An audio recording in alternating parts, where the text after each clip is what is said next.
Hello everyone, வணக்கம் மக்களே. Welcome to Naskath recipes. இன்னைக்கு நம்ம சேனல்ல கருப்பட்டி பாலடை பாயசம் எப்படி ரொம்ப சிம்பிளா ஈஸியான வேலை பண்ண போறோங்கிறத பார்க்கலாம். இதுல எக்கச்சக்கமான ஹெல்த் பெனிஃபிட்ஸ் இருக்குங்க. அதுல எனக்கு தெரிஞ்சதை உங்ககிட்ட நான் ஷேர் பண்றேன். நம்ம கருப்பட்டி பாலடை பாயசம் ப்ரிப்பேர் பண்ணிட்டு அதோட ஹெல்த் பெனிஃபிட்ஸையும் சைடா பார்த்துட்டே இருக்கலாம். இப்போ வாங்க நம்ம வீடியோக்குள்ள போகலாம். அதுக்கு முன்னாடி நம்ம நஸ்கத் ரெசிபியை சப்ஸ்கிரைப் பண்ணாதவங்க கீழே இருக்க சப்ஸ்கிரைப் பட்டனை கிளிக் பண்ணிக்கோங்க. அப்படியே பக்கத்தில் இருக்க பெல் ஐக்கானில் ஆளுங்கிற ஆப்ஷனை செலக்ட் பண்ணிக்கோங்க. அப்போ தான் நாங்கள் போஸ்ட் பண்ணுற வீடியோஸ் எல்லாம் உங்களுக்கு நோட்டிஃபிகேஷனாக உடனுக்குடனே வந்துடும். ஸ்டெப் 1, நம்ம அடை எப்படி ப்ரிப்பேர் பண்ண போகிறோங்கிறத பார்க்கலாம். ஒரு பவுலில் 2 டேபிள் ஸ்பூன் வறுத்த அரிசி மாவு எடுத்துக்கோங்க. அதுக்கப்புறம் 1/4 டீஸ்பூன் சர்க்கரை எடுத்துக்கோங்க, ஒயிட் சுகர், ஒரு பிஞ்ச் உப்பு, தென் 1/4 டீஸ்பூன் கீ எடுத்துக்கலாம். இதை நல்லா மிக்ஸ் பண்ணி விட்டுடலாம். அதுக்கப்புறம் கிராஜுவலாக கொஞ்சம் கொஞ்சமாக தண்ணி ஆட் பண்ணிவிட்டு இந்த ஸ்டேஜ் வர நல்லா மிக்ஸ் பண்ணி விட்டுக்கலாம். இந்த கன்சிஸ்டன்சியில் இருக்க மாதிரி பார்த்துக்கோங்க. நெக்ஸ்ட்டு வாழை எடுத்துக்கோங்க. அதை சின்ன சின்னதாக கட் பண்ணி வச்சுக்கலாம். இந்த ஷேப்பில் நம்ம மாவை இந்த மாதிரி நல்லா ஸ்ப்ரெட் பண்ணி விட்டுக்கலாம்.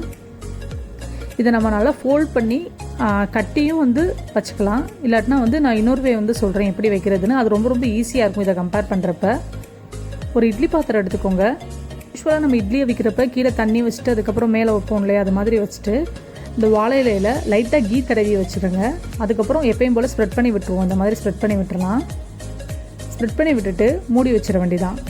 யூஸ்வலாக இட்லி அவிக்கிறதுக்கு எவ்வளோ டைம் ஆகுமோ அவ்வளோதான் ஆகும். 15 to 20 மினிட்ஸ் ஆகும் இது அவிக்கிறதுக்கு. இந்த வாழையிலோடு இந்த மாவு சேர்ந்து வேகிறப்ப சூப்பரான அரோமா அண்ட் டேஸ்ட் கிடைக்கும் நமக்கு. நான் ஃபோல்ட் பண்ணி வச்சுருந்தேன், அதையும் சேர்த்து வச்சு நல்லா வேக வச்சு எடுத்துடலாம்.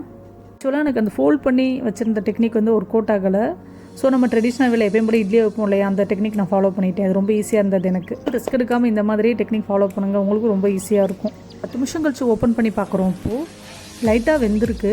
இந்த டைம் நம்ம அந்த ஆவி தண்ணி இருக்குது பார்த்திங்களா, அது எல்லாத்தையும் கீழே விட்டுறலாம். இல்லைன்னா அந்த தண்ணி அந்த மாவோடு சிந்தி அந்த மாவு வேகாமையே போயிடும். அதனால் நம்ம அப்பப்போ ஓப்பன் பண்ணி தண்ணியை கீழே விட்டுட்டு மூடி வச்சுக்கலாம். நெக்ஸ்ட் ஒரு 10 மினிட்ஸ் கழிச்சு நான் ஓப்பன் பண்ணி பார்க்குறேன். நல்லா வெந்திருக்கு. ஸ்டவ் ஆஃப் பண்ணிவிட்டு இது எல்லாத்தையும் வேறு ஒரு பிளேட்டில் எடுத்து வச்சிடலாம். வாழையிலேருந்து நம்ம அந்த அடையை நல்லா பிரித்து எடுத்து சின்ன சின்னதாக கட் பண்ணி எடுத்துக்க வேண்டியதான். அடை ரெடி ஆயிரும் ஈஸியாக. இந்த பாயசம் பண்ணுறதுக்கு நம்ம ஆட் பண்ணுற ஒவ்வொரு பொருள்லையுமே அவ்வளோ ஹெல்த் பெனிஃபிட்ஸ் இருக்குது. இந்த அடையில் நம்ம உடம்புக்கு தேவையான கார்போஹைட்ரேட்ஸ் அண்ட் எனர்ஜி இருக்குது. பாருங்கள் நமக்கு எவ்வளோ சூப்பராக வந்திருக்குன்னு. அப்படியே அந்த வாழையில ஷேப்லேயே நமக்கு கிடச்சிருக்கு பாருங்கள். இந்த மாதிரி எடுத்து வச்சுட்டு நம்ம குட்டி குட்டியாக கட் பண்ணி எடுத்துடலாம். அடை பண்ணுறது ரொம்ப பெரிய வேலையாக தெரிஞ்சுதான் டிபார்ட்மெண்டல் ஸ்டோரில் ரெடிமேட் பாலடனே விற்கிது. அது இந்த மாதிரி ஷேப்பில் தான் இருக்கும். அதை ட்ரை பண்ணி வச்சுருப்பாங்க. அதை நீங்கள் குக்கரில் ஒரு விசில் வச்சுட்டு நீங்கள் யூஸ் பண்ணிக்கலாம். இதில் நெக்ஸ்ட் நம்ம கருப்பட்டி, தேங்காய் பால் இதை ஆட் பண்ண போகிறோம். தேங்காய் பால் பார்த்திங்கன்னா ஒரு மீடியம் சைஸ் தேங்காய் எடுத்துக்கோங்க. அதை நம்ம 2 ஃபில்ட்ரேஷனாக பால் எடுக்கணும். ஃபஸ்ட்டு 1/4 கப் மட்டும் பால் ஆட் பண்ணிவிட்டு நல்லா ஃபில்ட்ரு பண்ணி எடுத்துக்கிறோம். அதுக்கப்புறம் நல்லா தண்ணி ஊற்றிட்டு செகண்ட் ஃபில்ட்ரேஷன் எடுத்துக்கணும்.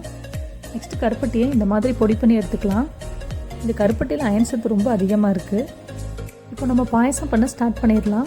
150 கிராம் கருப்பட்டிக்கு 1/2 கப் தண்ணி ஆட் பண்ணியிருக்கேன். நல்லா அதை மிக்ஸ் பண்ணி விட்டுக்கலாம். அது கரையிற அளவுக்கு. நல்லா சுத்தமான கருப்பட்டி எடுத்தனால அது ஃபில்ட்ரு பண்ண தேவையில்லை.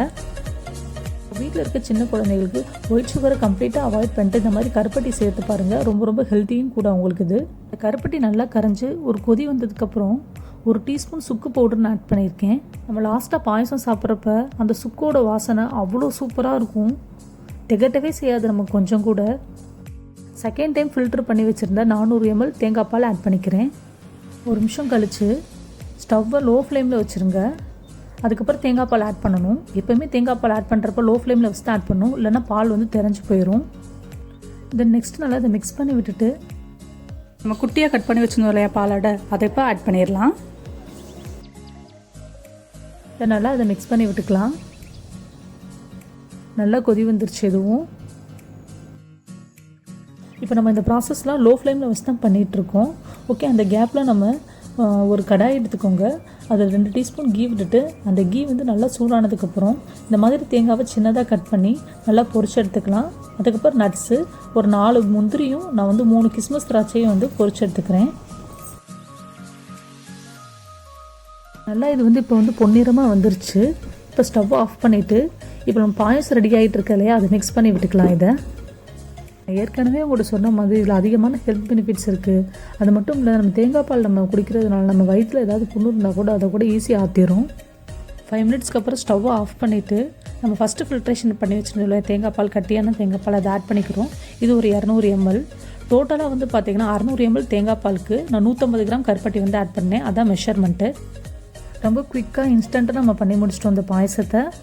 நல்லா மிக்ஸ் பண்ணி விட்டு நான் வேறு ஒரு பவுலில் இப்போ வந்து ட்ரான்ஸ்ஃபர் பண்ண போகிறேன். இது சின்ன குழந்தைங்கலேருந்து பெரியவங்க வர தாராளமாக சாப்பிட்லாம். நீங்களும் உங்கள் வீட்டில் இதை ட்ரை பண்ணிவிட்டு மறக்காமல் எப்படி இருந்துச்சுன்னு கீழே இருக்க கமெண்ட் பாக்ஸில் எங்களுக்கு சொல்லுங்கள். அதுக்கப்புறம் நம்ம நஸ்கதார ரெசிபி இது வரைக்கும் சப்ஸ்கிரைப் பண்ணாதவங்க சப்ஸ்கிரைப் பண்ணிக்கோங்க. அன்டில் தென் மக்களே, நல்லா சாப்பிடுங்க, நல்லதே சாப்பிடுங்க. ஒரு பாயாசத்தை போட்டுற வேண்டியது. எனக்கும் பாயாசமா?